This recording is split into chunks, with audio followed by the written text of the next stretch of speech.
Pahalgam false flag operation के बाद भारत नीच हरकतों पर उतर आया है। पाकिस्तान पर साइबर हमले शुरू कर दिए, ताहम पाकिस्तानी IT माहिरीन ने भारतीय साइबर हमले नाकाम बना दिए हैं। वफाकी वज़ीर बराए IT शिजा फातिमा कहती हैं, साइबर सिक्योरिटी के हवाले से पाकिस्तान का शुमार टॉप टियर ममालिक में है। सोशल मीडिया के मैदान में पाकिस्तानी नौजवान भारत का ज़बरदस्त मुकाबला कर रहे हैं।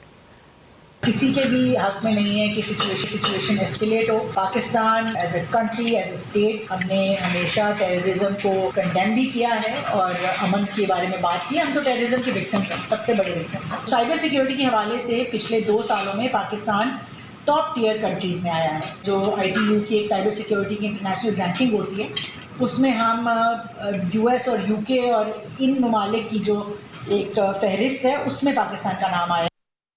किसी के भी हक में नहीं है कि सिचुएशन एस्केलेट हो। Pakistan as a country, as a state, हमने हमेशा टेररिज्म को कंडेम भी किया है और अमन के बारे में बात की। हम तो टेररिज्म के विक्टिम्स हैं, सबसे बड़े विक्टिम्स हैं। साइबर सिक्योरिटी के हवाले से पिछले 2 सालों में पाकिस्तान टॉप टियर कंट्रीज़ में आया है। जो ITU की एक साइबर सिक्योरिटी की इंटरनेशनल रैंकिंग होती है, उसमें हम US और UK और इन ममालिक की जो एक फहरिस्त है, उसमें पाकिस्तान का नाम आया।